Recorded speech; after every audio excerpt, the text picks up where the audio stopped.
नमस्कार दोस्तों, success study Baloda YouTube channel में आपका स्वागत है। आज के इस वीडियो में हम एट ग्रेड अभ्यास पुस्तिका के अंतर्गत कक्षा 8 विषय सामाजिक विज्ञान, उसके अंतर्गत आता है हमारा अतीत भाग 3 का अध्याय 5। इस अध्याय के प्रश्नों के उत्तर लिखने का अभ्यास करते हैं। तो चलिए शुरू करते हैं आज का वीडियो। अध्याय 5, जब जनता बगावत करती है 1857 और उसके बाद, ये पाठ का शीर्षक है। और इसके अंतर्गत पहला प्रश्न आता है, कंपनी के तहत काम करने वाले भारतीय सिपाहियों के असंतोष के क्या कारण थे? उत्तर आ जाएगा, कंपनी के तहत काम करने वाले भारतीय सिपाही अपने वेतन, भत्तों और सेवा शर्तों के कारण परेशान थे। इसके अलावा कई नए नियम उनकी धार्मिक भावनाओं और आस्थाओं को ठेस पहुंचाते थे। ये सब जो है भारतीय सिपाहियों के असंतोष के कारण थे। प्रश्न क्रमांक 2, मंगल पांडे को फांसी कब और किस आरोप में दी गई थी? उत्तर है, 8 अप्रैल 1857 को मंगल पांडे को अपने अफसरों पर हमला करने के आरोप में फांसी दी गई थी। प्रश्न क्रमांक 3, अंग्रेजों द्वारा किए गए सुधारों का भारतीयों पर क्या प्रभाव पड़ा? उत्तर, अंग्रेजों द्वारा भारतीय समाज में सुधार के लिए कई कानून बनाए, जैसे सती प्रथा को रोकने का और विधवा विवाह को बढ़ावा देने का कानून आदि। इन सुधारों के कानून से बहुत सारे भारतीयों को यकीन हो गया था कि अंग्रेज उनका धर्म, उनके सामाजिक रीति रिवाज और परंपरागत जीवन शैली को नष्ट कर रहे हैं। अगला प्रश्न है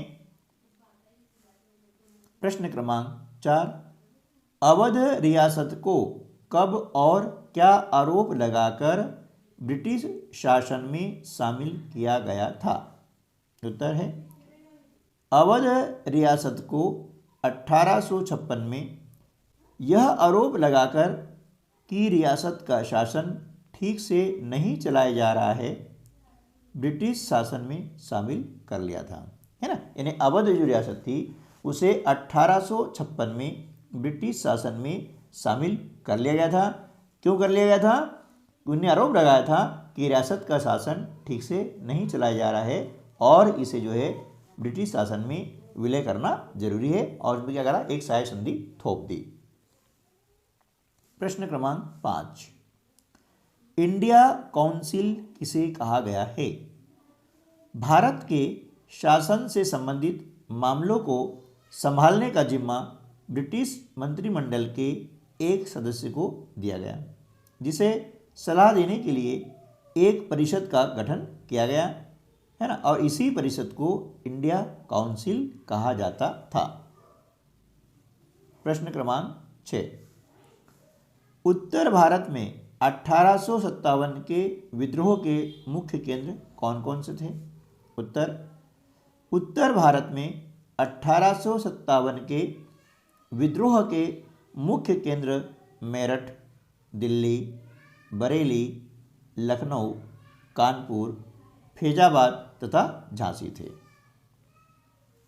प्रश्न क्रमांक 7, किन परेशानियों के कारण किसान 1857 के विद्रोह में शामिल हुए?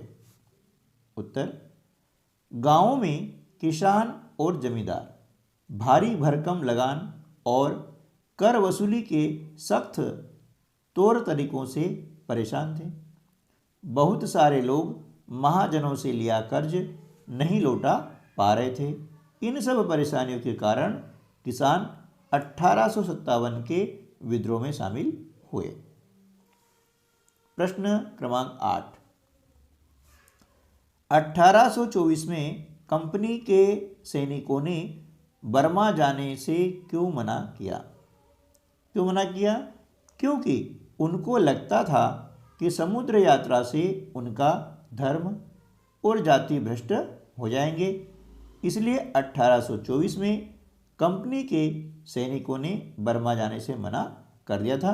उसमें ऐसी मान्यता थी कि यदि समुद्र हमने पार किया है तो हमारा धर्म नष्ट हो जाएगा, और इसी मान्यता के चलते हुए उन्होंने बर्मा जाने से मना कर दिया। प्रश्न क्रमांक 9, 1857 विद्रोह के बाद अंग्रेजों ने अपनी नीतियों में क्या बदलाव किए, लिखिए। अंग्रेजों ने अपनी नीतियों में कई बदलाव किए। उनमें से मुख्य बदलाव था, पहला कि ईस्ट इंडिया कंपनी के सारे अधिकार ब्रिटिश साम्राज्य के हाथ में सौंप दिए। दूसरा, भारत के गवर्नर जनरल को वायसराय का ओहदा दिया गया। तीसरा, अंग्रेजों ने फैसला किया कि वे भारत के लोगों के धर्म और सामाजिक रीति रिवाजों का सम्मान करेंगे। ये उनने बदलाव किए हैं। अब प्रश्न क्रमांक 10 आता है कि नीचे दिए गए भारत के रेखा मानचित्र में 1857 विद्रोह से संबंधित निम्नांकित स्थानों को दर्शाइए। एक मानचित्र दिया गया है, उस मानचित्र में आपको मेरठ, दिल्ली, बरेली, लखनऊ, झांसी, फैजाबाद, कानपुर, सागर, बनारस और जबलपुर को अंकित करना है। इस प्रकार से, है ना, एक भारत का नक्शा है और इसमें इस प्रकार से आपको अंकित करना है कि कौन सा शहर कहाँ पर है। ठीक है दोस्तों, तो आज के वीडियो में बस इतना ही। मिलते हैं अगले वीडियो में, तब तक के लिए नमस्कार, जय हिंद।